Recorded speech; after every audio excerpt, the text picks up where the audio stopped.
Je me tourne maintenant vers Vincent Augusto. Vous êtes professeur, directeur du Centre Ingénierie et Santé de l'École des Mines de Saint-Étienne. Et quand on a préparé cette table ronde, vous me disiez le défi autour de cette question de rester chez soi et du virage domiciliaire, c'est à la fois un défi organisationnel et technologique. Alors je vois bien le lien avec ce que vient de présenter Rémi en disant que le groupe Aizu était beaucoup dans ces questions à la fois d'innovation organisationnelle et d'innovation plus générale.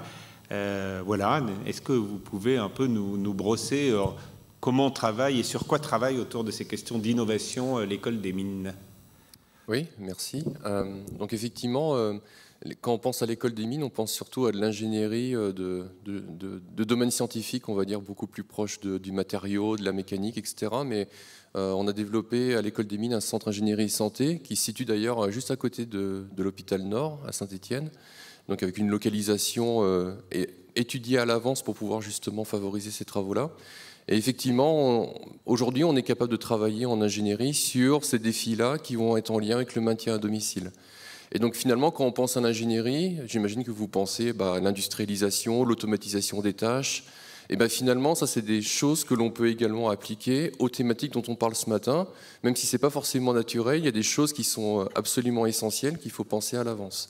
Et finalement, le défi du maintien à domicile, rester à domicile, ça passe aussi par résoudre ces problèmes-là. Comment est-ce qu'on va faire en sorte... Et donc là, je fais écho à ce qui a été dit par Rémi Bouvier à l'instant. Il parle d'organisation, il parle de ressources qui se croisent à certains moments dans la journée, il parle de défis pour faire amener les médicaments dans le domicile. Et là, finalement, on est dans le domaine de l'organisation industrielle, même si ça peut paraître un gros mot. C'est aujourd'hui ces outils-là qui vont nous permettre de résoudre ces problèmes-là.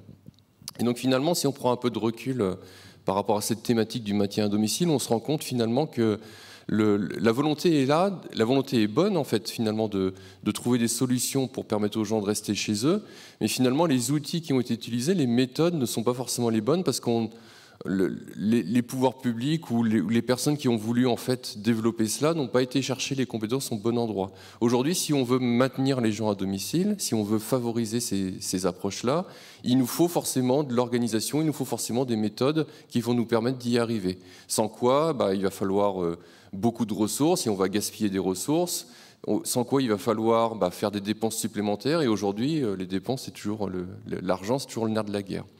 Donc c'est là qu'on peut intervenir, et donc effectivement, on intervient sur deux plans que je voulais un peu présenter aujourd'hui. Le niveau de l'organisation, j'en ai déjà un petit peu parlé, donc l'organisation, si on veut faire du maintien à domicile, ça veut dire comment est-ce que je fais pour planifier mes tournées de soignants à domicile, notamment dans des territoires où je vais avoir de la montagne, où je vais avoir de la ville, où je vais avoir différents types de personnes à rencontrer qui vont prendre différents types de durée.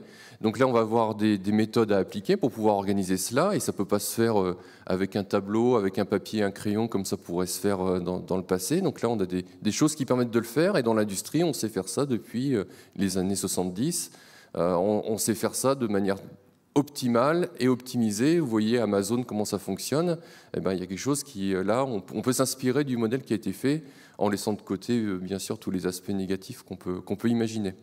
Donc ça, c'est l'aspect organisation, et ça peut répondre aussi à des défis. Quand on parle de maintien à domicile, il y a des exemples qui sont assez intéressants, du type on veut maintenir à tout prix à domicile, mais la nuit, qu'est-ce qui se passe quand la personne est dans son lit, mais qu'elle a besoin d'aide tout de suite et qu'il n'y a personne à côté?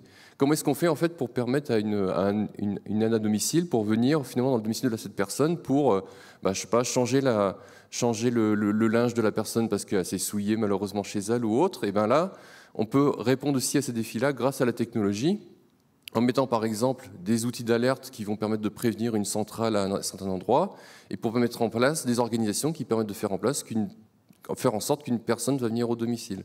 Et ça, finalement, c'est pas uniquement... on pense aussi à une nouvelle technologie comme le remplacement de l'humain par des capteurs, par des box, etc. Mais finalement, c'est pas seulement ça, c'est même plus que ça. C'est finalement comment est-ce qu'on peut coupler les deux pour faire en sorte que les nouvelles technologies assistent au mieux les soignants, qu'on ne remplacera jamais, bien sûr, et qui permettent justement d'améliorer ce suivi à domicile. Donc ça, c'est l'aspect organisation. Et si j'ai encore une seconde, sur l'aspect technologie, donc on développe à l'École des Mines en collaboration avec Aesion un Living Lab. Et dans ce Living Lab, justement, on teste des nouvelles technologies qu'on fait soit venir, pareil, de partenaires industriels qui ne travaillent pas forcément dans le domaine de la santé, mais qui ont cœur à développer et à adapter leur technologie au domaine de la santé. Si vous étiez là hier, vous avez vu, on a développé des outils de géolocalisation. C'est pas pour le maintien à domicile, mais de géolocalisation de personnes à l'intérieur d'établissements de type EHPAD, donc avec une société qui travaillait là-dessus, qui s'appelle Cartobat, plutôt pour des musées, pour le suivi de visiteurs. On est capable avec eux de l'adapter en faisant de la co-création. Donc ça, c'est un exemple. Et un autre exemple de technologique aussi qu'on peut développer et qu'on a co-créé avec les soignants, avec les résidents de nos partenaires, c'est des outils tels que des capteurs à domicile, des outils de santé qui nous permettent de suivre les fragilités. Et donc là, je rejoins encore ce qui a été dit par Rémi Bouvier. Le maître mot dans tout cela, c'est d'éviter justement l'hospitalisation, les soins aigus. Et donc ça, on pourra le faire uniquement avec de la prévention. Et donc là, on a des outils comme, j'en cite un, ça va être un outil qu'on a développé qui s'appelle une box, comme une box Internet, mais de prévention des fragilités, qui nous permet de suivre les habitudes de vie de la personne à domicile.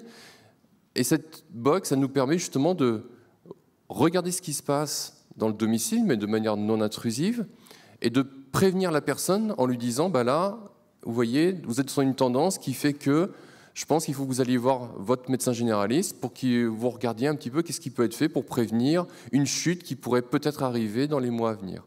Et donc ça, c'est vraiment des outils aussi c'est des possibilités que nous offrent les nouvelles technologies et qu'on peut développer aujourd'hui.